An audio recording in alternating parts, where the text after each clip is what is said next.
आप सबको सालाम, प्यार, सलाम। मैं रेवरेंड डॉक्टर बिनी जॉन एक बार फिर से आपके समक्ष उपस्थित हूँ बिब्लिकल न्यूमरोलॉजी के अध्ययन में, ताकि हम लोग और भी आगे अध्ययन कर सकें और बाइबल की कुछ गहराइयों पर हम चिंतन मनन कर सकें। और कुछ रहस्य हैं जिन रहस्यों के द्वारा हम परमेश्वर के कार्य को समझ सकते हैं, परमेश्वर के कार्य करने की जो शैली है उसको समझ सकते हैं। और परमेश्वर अपने मर्म को अपने दास और अपने नबियों पर प्रकट करे बगैर कुछ भी नहीं करता है।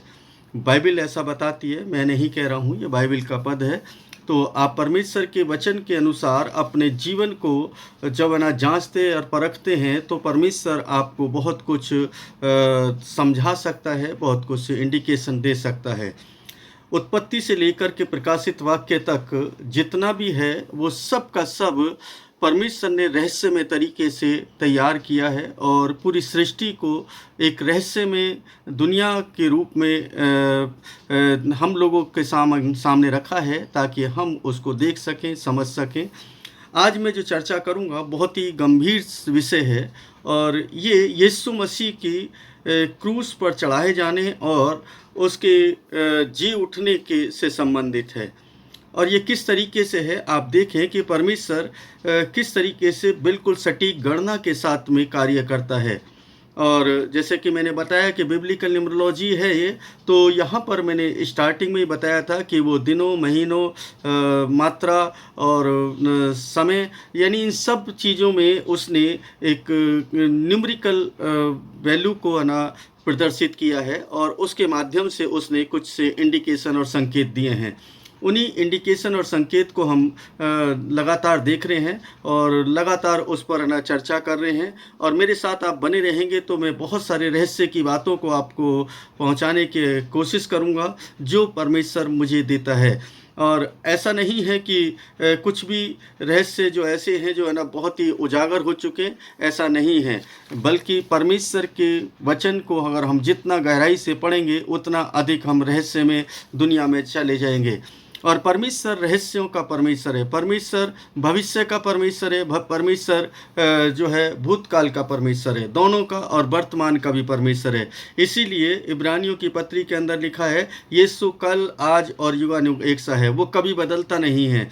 ये नहीं है कि पिता के समय में जो कार्य कर रहा था वो अलग था और पुत्र के समय में जो कार्य किया वो उस समय परमेश्वर कोई और था, या पवित्र आत्मा के समय में कार्य कर रहा है तो कुछ और कोई व्यक्ति कर रहा है, ऐसा नहीं है। बल्कि वो त्रिएक परमेश्वर है, पिता, पुत्र, पवित्र आत्मा, तीनों एक हैं, और तीनों ने अपने अपने समय में अपने अपने तरीके से मानव जाति के साथ अपने संबंध को स्थापित किया है।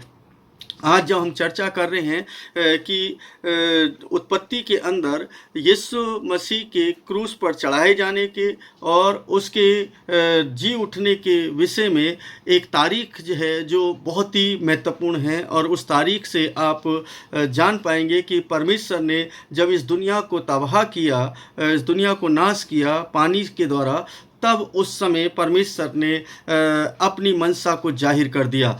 और ये कोई इत्तफाक नहीं होगा, मैं आपको ये इसलिए बता दूं कि ये इत्तफाक नहीं है कि सेम तारीख, सेम डेट आज तक ना हम उसको सेलिब्रेट कर रहे हैं, और दुनिया के तमाम देश जो हैं उसको सेलिब्रेट करते हैं। और ये तारीख जो है बहुत ही इम्पोर्टेंट तारीख है, और इस पर धीरे धीरे करके मैं आगे खोलूँगा। बातचीत करते करते मैं आपको इस तारीख के रहस्य के बारे में आपको बताने की कोशिश करूँगा, जो मुझ तक ना पहुँची है। परमेश्वर ने जो मुझे दिया है मैं आप तक पहुँचाऊँगा। इससे पहले कि मैं अपने सब्जेक्ट को आगे शुरू करूँ, आपसे गुजारिश है कि आप चैनल को सब्सक्राइब कर लें, उसके साथ साथ आप ना लाइक कर दें और कमेंट करें, और दूसरे लोगों को शेयर ज़रूर कर दें, ताकि दूसरे लोग भी इस शिक्षा का लाभ उठा सकें और परमेश्वर के साथ अपने संबंध को और अच्छे से बना सकें। यहाँ पर एक तस्वीर देख रहे हैं, ये जो तस्वीर है ये बहुत ही महत्वपूर्ण है। सारी गणना यहीं से शुरू होगी, ध्यान रखिए कि इसको ना भूलें। ये ज्यूस कैलेंडर है, और यहाँ पर इस गोल चक्कर के अंदर उन महीनों के नाम दिए हैं, और आप ना इसका स्क्रीनशॉट ले सकते हैं, अपने पास रख सकते हैं, अन्यथा आप ना कहीं से डाउनलोड वगैरह भी कर सकते हैं। उसके अंदर है ना नीचे जो नीचे वाला जो गोला है उसके अंदर उसमें देखेंगे कि इंग्लिश महीनों के नाम दिए गए हैं। ये दोनों है ना जो दोनों कैलेंडरों का यहाँ पर समावेश है, यहीं से शुरू होगा। और पहला महीना यहाँ पर निसान है ना दिखाई देता है, और आखिरी महीना जो है आदार दिखाई देता है। उस पर नीचे लिखा है निसान और आदार। जब से टॉप पर देखेंगे तो निसान होगा, और उसी के लेफ्ट साइड में आप देखेंगे तो आपको आदार दिखाई देगा, वो 12वां महीना है। तो इन्हीं महीनों के अंदर सब कुछ छुपा है, वो रहस्य, उसी रहस्य की मैं बात कर रहा हूँ। और इसके साथ साथ जब हम इसकी चर्चा करते हैं तो यहाँ पर मुझे उत्पत्ति की पुस्तक में जाना पड़ेगा, और उत्पत्ति की पुस्तक में जाने का मतलब है कि हम उत्पत्ति की उस पुस्तक में जब हम देखेंगे कि परमेश्वर क्या करना चाहते हैं, तो मैं यहाँ पर 7 चैप्टर को ना देखूँगा, और थोड़ा सा, क्योंकि मैं बाइबल को भी पढ़ूंगा इस वीडियो के अंदर, ताकि आप लोगों को समझ में आ जाए और बहुत सारी बातों को आप समझ पाएँ। उत्पत्ति 7 के 11 पद के अंदर कुछ इस तरीके से आया है। बहुत गौर से आप इस ना पूरे उसको देखेंगे तो आपको यीशु मसीह के क्रूस पर चढ़ाए जाने और उनके जी उठने की तारीख का आज एहसास हो जाएगा कि वो पहले से ही परमेश्वर ने ठहराई हुई थी। उसका वहाँ पर लिखा है 11वें पद में, नूह के जीवन के 600वें वर्ष के दूसरे महीने के ठीक 17वें दिन गहरे जल के सब सोते फूट पड़े और आकाश के झरोखे खुल गए, और पृथ्वी पर 40 दिन और 40 रात वर्षा होती रही। ये जो यहाँ पर जो आप देख रहे हैं, ये बारिश का आरंभ होना, ये ठीक 600वें वर्ष के दूसरे महीने के अंदर क्या हुआ है, ये शुरुआत हुई। अगर हम दूसरे महीने की जब बात करते हैं तो ये दूसरा महीना ये बिब्लिकल महीना है। इसको मैं आगे बताऊंगा कि ये महीना कौन सा महीना रहा है और क्यों आना इसको चेंज किया। परमेश्वर ने इन महीनों को भी चेंज कर दिया आगे जा कर के, और ये बहुत ही गंभीर बात लग रही थी मुझे भी जब मैं इसको स्टडी कर रहा था, तो कि परमेश्वर महीनों को भी है ना बदल सकता है, महीनों के नामों को बदल सकता है, पहले महीने को कौन दूसरा नाम दे सकता है। ये मुझे भी बड़ा अचंभित हुआ मैं जब इसको पढ़ा।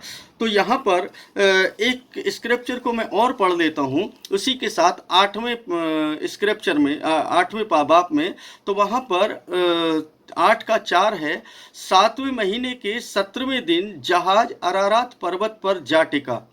अब यहाँ पर आपके पास में दो तारीख नज़र आ रही हैं। एक तारीख वो है जो जिस दिन बारिश शुरू होती है, और एक तारीख वो है जो जिसमें वो पहाड़ पर जहाज, अरारात पहाड़ पर जहाज जो है जाकर के टिक गया, अर्थात वहाँ से उसको फिर एक नई शुरुआत वहाँ पर होने जा रही है। और अगर दोनों की एक तारीख को देखें तो इसमें तारीख जो है वो 17वीं तारीख जो है बहुत ही महत्वपूर्ण तरीके से दर्शा रही है। अब इस चीज़ का ना मैं फिर से ना वही कहूँगा कि न्यूमेरिकल वैल्यू में जब आ जाऊँगा तो मालूम चलेगा कि ना आप फिर से कहेंगे कि ना ये दोबारा से ना क्यों बोलते हैं, तो आपको बता दें कि बार बार उसका जिक्र इसलिए करना पड़ेगा ताकि आप उसको समझ पाएँ। और ये दूसरा जो बात है वो ये है कि 17 जो है वो 1 जमा 8 यानी 8 अंक को दर्शाता है, और यही यहोवा के नाम का अर्थ अंक है, और यही यीशु मसीह के नाम का भी 8 अंक बनता है। तो ये दोनों बातें शुरुआत हो गई। अब इसके बाद है ना, क्योंकि बहुत कम समय की वीडियो बनाता हूँ इसलिए थोड़ा सा जल्दी भी कर देता हूँ, और थोड़ा सा कई बार चूक भी जाता हूँ। तो अगर कोई गलती हो जाती है तो उसके लिए मैं पहले से क्षमा प्रार्थी रहता हूँ, ताकि आप लोग मुझे क्षमा करें और मेरी शब्दों पर ना जाएं। एक उम्र का भी तकाजा हो सकता है, कई बार है ना स्किप हो जाता होगा, लेकिन फिर भी आप लोग बहुत समझदार हैं, बहुत है ना ज्ञानवान लोग हैं, आप समझ लेते हैं। तो यहाँ पर 2 तारीख आ गई, 7वें महीने के 17वां दिन और दूसरे महीने का 17वां दिन। तो वो मैंने बता दिया कि ये पर यहोवा का और यीशु का जो नाम का जो अंक है वो 8 ही बनता है। ये वीडियो थोड़ी सी लंबी होगी, इसलिए ना बड़े गौर से सुने। और क्योंकि ये इसमें थोड़ा सा क्योंकि इसको मैंने 2 भागों में पहले दिया है दूसरी जगह पर, क्योंकि एक भाग में इसको कंप्लीट नहीं कर सकते इतने 20 मिनट के अंदर, तो थोड़ा सा लंबी हो जाएगी। मैं जल्दी जल्दी ना इसको आपके समक्ष रखूँगा।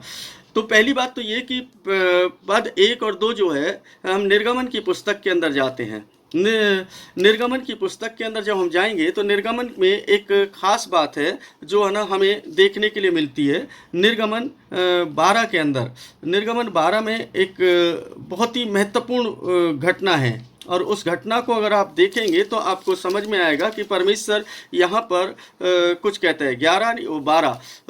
12 और उसके 1 पद से लेकर के 6 पद तक। अब बहुत गौर से यहाँ पर सुनते चले जाएं आपको समझ आएगा कि यहाँ पर ये क्या कहने जा रहा है, परमेश्वर क्या करने जा रहा है। मैंने बताया कि मैं इसको थोड़ा सा शॉर्ट करके बता रहा हूँ ताकि ना और कम शब्दों में इसको बताने की कोशिश कर रहा हूँ, तो आप उस मेरी भावनाओं को समझें, मेरे विचारों को समझें जो मैं कहना चाहता हूँ।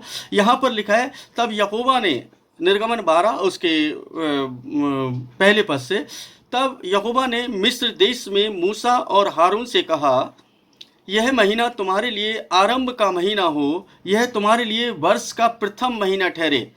अब ये वही है जो उत्पत्ति 8 उसके 4 पद के अंदर हमने देखा है। और ये बहुत ही महत्वपूर्ण बात है। यहाँ पर एक कैलेंडर और देख लें आप, ये यहाँ पर एक और ना मैं तस्वीर लगा रहा हूँ, और यहाँ पर मैं एक नहीं बल्कि 2 तस्वीरों को लगा रहा हूँ। एक लगातार है ना, आप देखेंगे तो आपको 2 तस्वीर दिखाई देंगी। ये दोनों तस्वीरें इकट्ठी हैं, तो इसके ज़रिए मैं आपको बताऊंगा कि एक बिब्लिकल कैलेंडर है और एक हिब्रू कैलेंडर, जो कि दोनों कैलेंडर यहाँ पर शामिल हैं। तो वो कहते हैं, इसराइल की समस्त मंडली से कहना कि इस महीने के 10वें दिन तुम में से प्रत्येक जन अपने पूर्वजों के घराने के अनुसार घर के पीछे एक मेमना लें। यदि एक मेमने के लिए घराना बहुत छोटा हो तो वह अपने घर के निकटतम पड़ोसी के साथ मिलकर लोगों की गिनती के अनुसार एक मेमना लें और हर एक की खुराक के अनुसार मेमने को बांट दें। तुम्हारा मेमना निर्दोष हो। बहुत गौर से सुने इस बात को, यहीं पर ना सारा भेद छुपा हुआ है, और उस तारीख में और इसी शब्द में है ना सारा भेद छुपा हुआ है। ये तुम्हारा मेमना निर्दोष हो और 1 वर्ष का नर हो, उसे तुम चाहे भीड़ों में से या बकरियों में से ले सकते हो, यानी दोनों में से किसी में भी ले सकते हो, लेकिन वो सबसे बड़ी बात उसकी एक होनी चाहिए और वो निर्दोष हो, उसके अंदर कोई भी दोष ना हो। अब उसके आगे हम देखते हैं तो इसी महीने के 14वें दिन तक रख छोड़ना। तब इस्राएल की मंडली के सब लोग गोधूली के समय उसे वध करें। अब ये जो है ना इसी महीने के 14वें दिन, अब ये जो यहाँ पर मैंने पहला कैलेंडर दिखाया था वो इसको मैं थोड़ा सा दिखा देता हूँ आपको दोबारा से। ये जो पहला कैलेंडर है इसके अंदर जो पहला महीना, ये जो इसके अंदर देखें आप तो पहला महीना जो है वो तीसरी है और 7वां महीना जो है वो निशान है।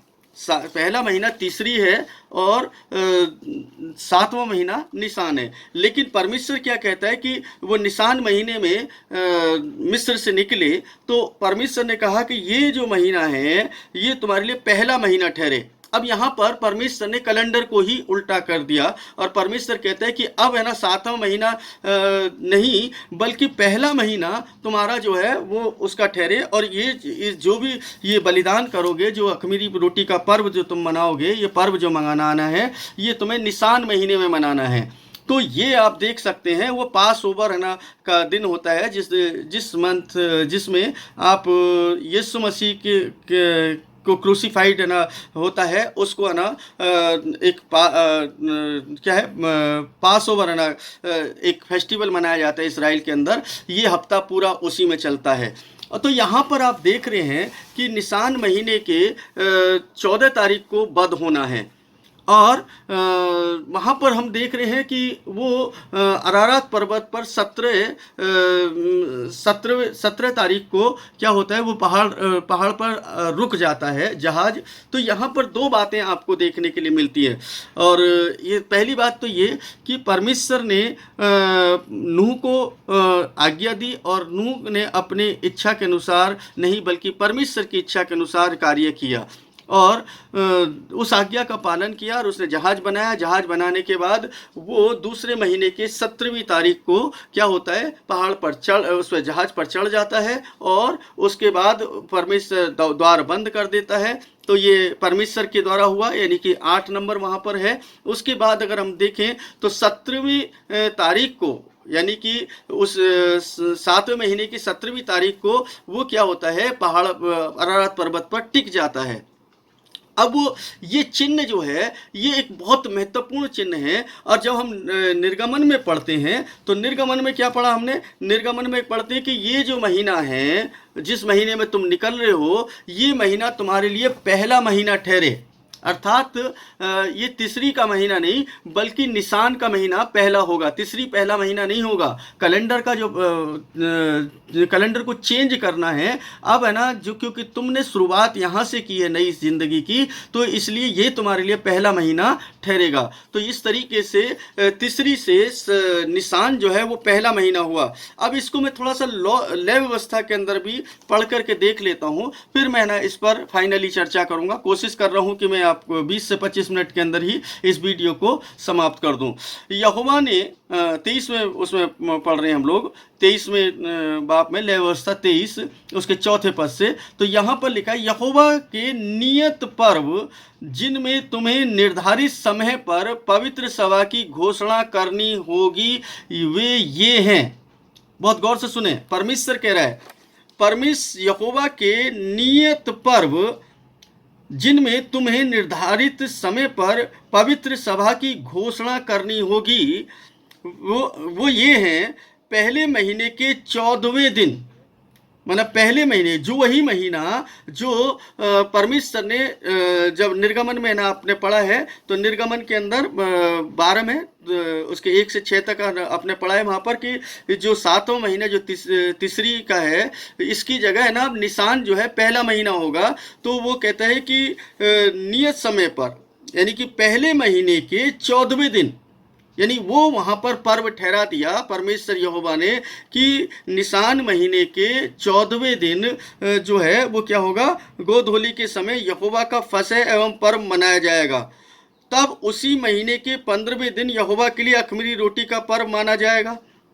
अख़मीरी रोटी का पर्व माना जाएगा। उसमें तुम 7 दिन तक अख़मीरी रोटी खाना है। ये यहाँ पर पूरा विवरण दिया है, आप इसको पढ़ सकते हैं। अब सवाल खड़ा होता है कि जब वो कहता है कि पहले महीने के 14वें दिन गोधूली के समय यहोवा का फसह मनाया जाए। अब 14वें दिन क्या वध किया जाना है। कौन वध किया जाना है, मतलब वो मेमना, बाइबल के अनुसार 14वें दिन वो मेमने को वध किया जाना है। अब आते हैं हम फाइनली यीशु मसीह के उस पर। जब आप गुड फ्राइडे मनाते हैं या गुड फ्राइडे को ना आप सेलिब्रेट करते हैं, तो पहली बात तो ये कि गुड फ्राइडे की जो तारीख है वो हर साल चेंज हो जाती है, हर साल बदल जाती है। उसका कारण क्या है, कभी आपने विचार किया, कभी सोचा? जबकि है ना क्रिसमस की तारीख नहीं बदलती है। क्रिसमस जो है वो 25 तारीख को ही सेलिब्रेट करते हैं आप लोग, और जो गुड फ्राइडे है और ईस्टर है इसको आप नहीं फिक्स कर सकते, क्योंकि ये आपके और मेरे बस में है ही नहीं, ये पूरी दुनिया के वश में भी नहीं है, बल्कि ये हिब्रू कैलेंडर के मुताबिक, लूनर कैलेंडर जो है उसके मुताबिक ये सेट होता है। और इसके दिन, तारीख, महीना जो भी कुछ है वो सब वहीं से शुरू होते हैं। जब इस्राएल के अंदर यहूदी लोग पास ओवर का दिन फेस्टिवल मनाते हैं, उस समय को जब जिस तारीख को उनके कैलेंडर के मुताबिक वो दिन पड़ेगा, वो तारीख पड़ेगी, ये अख़मीरी रोटी का पर्व पड़ेगा, तो उसी तारीख के हिसाब से आपको बता दें पूरी दुनिया के अंदर गुड फ्राइडे भी मनाया जाता है। और गुड फ्राइडे जो है वो जिस दिन मनाया जाता है वो दिन 14वां दिन होता है, निसान महीने का 14वां दिन। और 14वें दिन क्या है, यीशु मसीह को क्या किया गया, वो मेमने को वध किया गया। और वो मेमना कैसा था, जैसे कि मैंने वहां पढ़ करके बताया था आपको कि वो निर्दोष हो, जिसके अंदर कोई पाप ना हो, जिसके अंदर कोई भी है ना ऐसी दोष ना हो, जिस ये है ना बलि जो है परमेश्वर को ग्रहण योग्य ना हो। तो आपको मालूम है कि इस पृथ्वी के ऊपर केवल और केवल एक ही शख्स पैदा हुआ है। जितने भी लोग आए हैं उन सब ने कुछ ना कुछ पाप किया है, उन सब ने कोई ना कोई पाप ऐसा किया है जिस पाप के कारण उनको ना सजा मिलनी अवश्य है। लेकिन एक शख्स जिसको हमारा प्रभु यीशु मसीह है, उसने इस पृथ्वी पर रह करके कोई भी पाप नहीं किया है। इस पृथ्वी पर रहकर के कोई पाप नहीं किया, और अपने पूरे जीवन काल में जो उसने 33.5 साल इस पृथ्वी पर बिताए, उन 33.5 साल के अंदर उसने एक भी अपराध नहीं किया।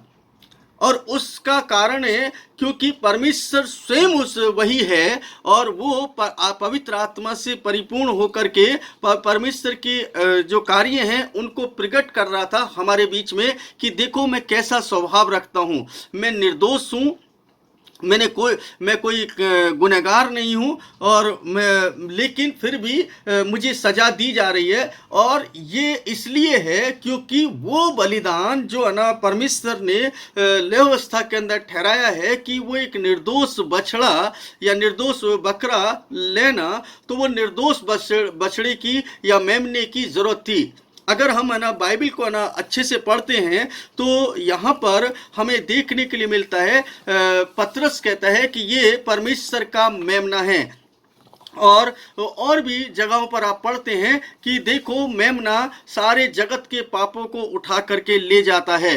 तो इसका मतलब होता है कि यीशु मसीह को मेमने का प्रतिबिंब माना गया है। और बाइबल है ना इस विषय में बताती है कि यीशु मसीह एक मेमने के जैसे रहा, और उसने कोई भी अपराध नहीं किया था, और ना ही कोई उसने आवाज निकाली जब उसको ताड़ना पड़ रही थी, चाहे वो कांटों का ताज रखा गया हो, चाहे उसके ऊपर कोड़े बरसाए गए हों, चाहे उसको सलीब लेकर के घसीटा गया हो, चाहे उसके हाथों में कीले ठोकी गई हों। लेकिन सारी जो प्रजा है वो है ना एक वक्त तो चिल्लाती है कि ये तो है ना इसको सलीब की मौत दे दो, लेकिन एक समय आता है जब सब के सब कहते हैं ये निर्दोष है। यहाँ तक कि पिलातुस भी उसके अंदर कोई दोष नहीं पाता है। एक निर्दोष निष्कलंक मेमने का वध होना।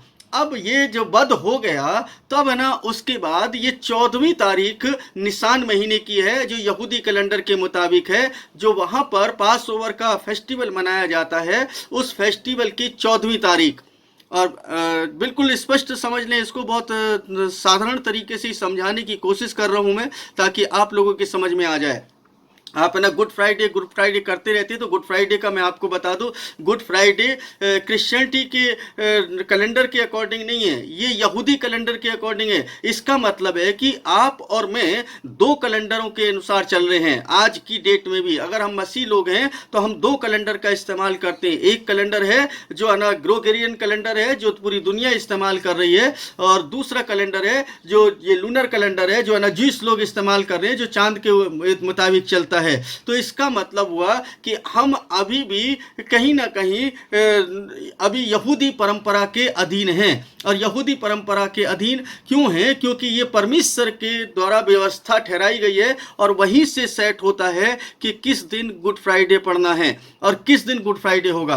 अब है ना हम अपनी फाइनल उस पर आते हैं कि ये तारीख कैसे है ना इम्प्लीमेंट हुई है। हम देखते हैं कि यीशु मसीह का जो क्रूस पर चढ़ाया जाना है वो निसान महीने की 14वीं तारीख है। बड़ी गंभीरता के साथ है ना इसको सुने, और जब सुनेंगे तब समझ में आएगा कि वास्तव में ना ये कितनी महत्वपूर्ण तारीख है। तो दूसरी जो है ना हम वापस जाएंगे उत्पत्ति की पुस्तक के अंदर, जब है ना नूह जहाज में चढ़ जाता है दूसरे महीने के 17वीं तारीख में, तो उसके बाद जब पहाड़ रुकता है तो 7वें महीने की 17वीं तारीख को अरारात पर्वत पर टिकता है। 17वीं तारीख को। अब ये तारीख जो है बहुत ही इंपॉर्टेंट हो गई। क्यों हो गई? क्योंकि परमेश्वर है ना कुछ करने जा रहा है इस तारीख के अंदर। परमेश्वर इस तारीख को बहुत ही महत्वपूर्ण है ना बनाने जा रहा है इस दुनिया के लिए। इस दुनिया के लिए इतनी महत्वपूर्ण तारीख बनाने जा रहा था, और उसकी पटकथा, कहते किसी कहानी की जो पटकथा है वो वहीं पर लिख दी गई। अर्थात यीशु मसीह के क्रूस पर चढ़ाए जाने की जो कहानी है वो वही नूह के समय में उसी तारीख को निर्धारित कर दी गई, और उस तारीख को कभी भी है ना उसने छोड़ा नहीं, और अंत तक आज तक हम उसी तारीख को है ना फॉलो कर रहे हैं। उसी तारीख के अधीन है ना हम लोग कार्य करते हैं। चाहे हम क्रिश्चियनिटी में हैं, चाहे वो यहूदी लोग हैं, हम दोनों एक ही नाव में सवार हैं एक तरीके से देखा जाए तो। क्योंकि अगर हम गुड फ्राइडे मना रहे हैं तो वो पास ओवर मना रहे हैं, उनका दूसरा फेस्टिवल हो गया और हमने उसको गुड फ्राइडे का नाम दे दिया। हम वहीं उन्हीं के साथ जुड़े हुए हैं। हम ऐसा नहीं कह सकते कि यहूदियों से हमारा कोई लेना देना नहीं है, इसराइलियों से कोई लेना देना नहीं है। आप आज भी जो गुड फ्राइडे है वो उनके कैलेंडर के मुताबिक ही मनाते हैं, उनके कैलेंडर के मुताबिक ही सेलिब्रेट करते हैं, और उनके कैलेंडर के मुताबिक ही कार्य करते हैं। अब दूसरी बात पर आते हैं कि वो 14वें दिन जो है वो जो मेमना है बलि किया जाना है। तो दूसरे 14वें दिन है ना वो बलि हो गई, अर्थात जो निसान महीने की 14वीं तारीख को। तो 14वीं तारीख को जो बलिदान हो गया, लेकिन वहाँ पर हम देख रहे हैं कि अरारात पर्वत पर तो कौन टिका है, क्या टिका? जहाज। और कितने तारीख को? 17वीं तारीख को। ये जो परमेश्वर ने निसान महीना कर दिया, उसको तीसरी को निसान महीना कर दिया, ये पहला महीना बना दिया उसको, अर्थात बसंत ऋतु का महीना कह सकते हैं इसको, क्योंकि मार्च अप्रैल में है ना का समय होता है ये। तो ये हमारे हिंदुस्तान के हिसाब से बसंत ऋतु बोल सकते हैं कि जब है ना फसल का समय होता है, उस समय के बारे में। तो वो तो 14वीं तारीख को ख़त्म हो गया, तो ये गुड फ्राइडे में। लेकिन वहाँ तो 17वां दिन लिखा है। तो ना भूलें कि यीशु मसीह तीसरे दिन जिंदा होता है, अर्थात वो तारीख जिस दिन वो जीवित हो रहा है वो 17वीं तारीख है। वो तारीख जो है 17वीं तारीख है निसान महीने की। वही तारीख जो नूह के समय में दी गई है, वही तारीख यीशु मसीह के क्रूसीफाइड के टाइम की भी है। वही सेम तारीख। ये कोई संयोग नहीं है, ये कोई इत्तफाक नहीं है, बल्कि परमेश्वर के द्वारा एक ऐसा रहस्य छुपाया गया था जिस रहस्य को इतने वर्षों के बाद लोग जानने पाए हैं। जब यीशु मसीह क्रूसीफाइड हुए, उससे पहले उसको समझ ही नहीं पाए कि आखिर वो इस महीने की तारीखों के बारे में क्यों बात कर रहा है। आप सोचे कि वहाँ कैलेंडर नहीं है, कोई कैलेंडर नहीं है। परमेश्वर खुद कैलेंडर बना रहा है। परमेश्वर खुद है ना वहाँ पर ना उनको इंडिकेशन दे रहा है। परमेश्वर खुद गाइड कर रहा है कि क्या करना है। अभी ज़्यादा समय नहीं हुआ सृष्टि को बने हुए, केवल 10वीं पीढ़ी है। आदम से 10वीं पीढ़ी है। 10 पीढ़ियों का समय है। आप समझ सकते हैं कि कितने वर्ष का होगा। और हालांकि लंबी उम्र होती थी, लेकिन फिर भी उनके जो बच्चे हैं वो तो 100 साल के अंदर ही हुए। 100 साल, 150 साल, 75 साल, इस तरीके से वो बच्चे पैदा हुए। तो उसके मुताबिक अगर देखें तो कितने साल का है ना गैप है। और इतने सालों तक परमेश्वर ने जो कुछ किया वो एक पाप को मिटाने के लिए किया। उस पाप को मिटाने के लिए जो पाप आदम के द्वारा हुआ, अर्थात जिसके कारण मनुष्य का संबंध परमेश्वर से टूट गया, परमेश्वर से अलग हो गया। तो यहाँ पर हमने देखा है कि पूरी इस कहानी के अंदर एक खास बात जो है ना आपको नजर आती है। ये आदम से शुरू होती है, नूह से के द्वारा चलती है, और यीशु मसीह तक आने तक ये क्या होती है? समाप्त होती है। अर्थात ये आदम ने पाप किया, यीशु मसीह को है ना इस दुनिया के अंदर लाना था, अर्थात परमेश्वर को स्वयं आना था। वो खुद नहीं उतर सकता, इसलिए उसने मनुष्य का रूप धारण करना था। तो उसके लिए एक तारीख को चुनना जरूरी था, क्योंकि वो हमेशा इस पृथ्वी पर नहीं रह सकता था। इसलिए उसको बलिदान भी होना था, और बलिदान होना था तो उसको जी उठना भी जरूरी था, क्योंकि वो उसको ऐसे ही स्वर्ग पर जाना था।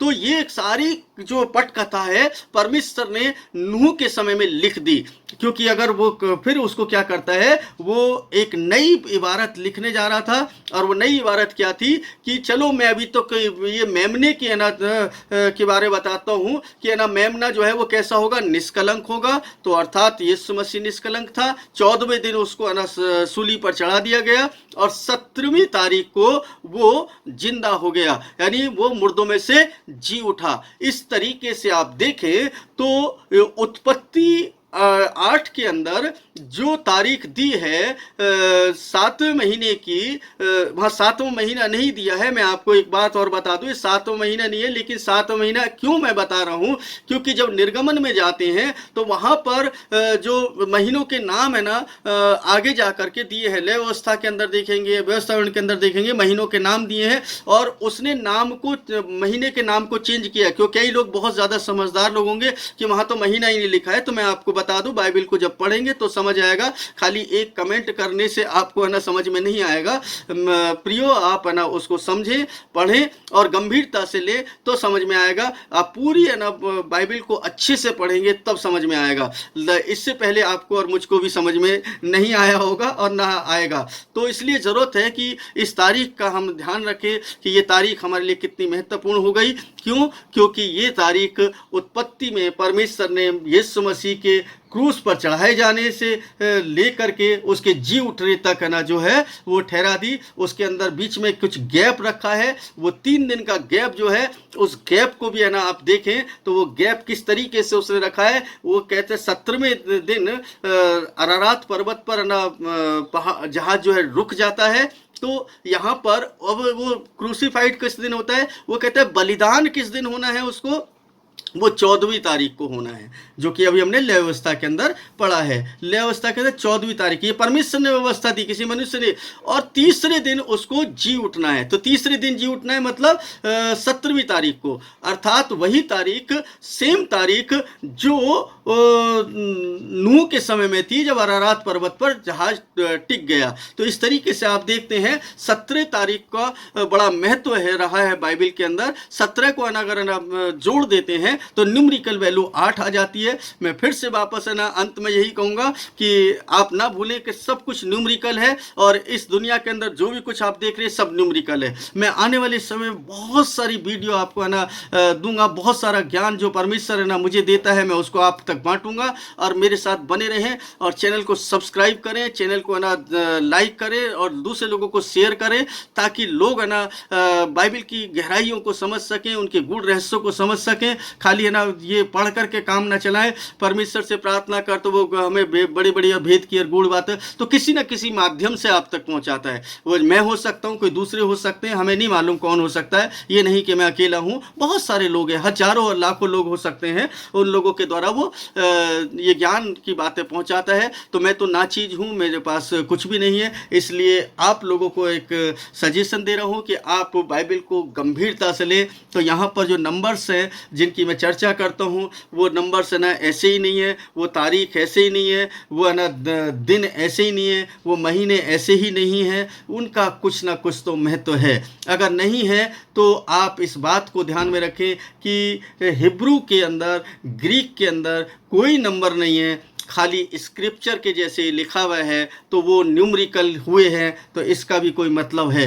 और इस गहराई में जब जाते हैं तब आपको समझ आता है। कई लोग है ना मुझे कहते हैं आप मुझे हिब्रू पढ़ा दीजिए, हिब्रू सिखा दीजिए। तो मैं आपको बता दूं कि मैं हिब्रू के न्यूमेरिकल पर बात का काम कर रहा हूं, मैं बिब्लिकल न्यूमेरिकल पर। अगर आपको बिब्लिकल न्यूमरोलॉजी पर है ना कोई भी बात करनी है, कुछ भी है, तो आप मुझसे सीख सकते हैं। परमेश्वर आप सभी को आशीष दे, बरकत दे और परमेश्वर आपके द्वारा बहुतायत के साथ आशीषित दूसरे लोगों को भी करे और परमेश्वर का अनुग्रह आपके ऊपर बना रहे। इन्हीं सभी शुभकामनाओं के साथ परमेश्वर आप सभी को आशीष की भरपूरी के साथ भर दे और परमेश्वर के साथ बने रहें। परमेश्वर आपके साथ सदैव बना रहे, इसके लिए यही प्रार्थना है। और सबको प्यार, सलाम, शालोम।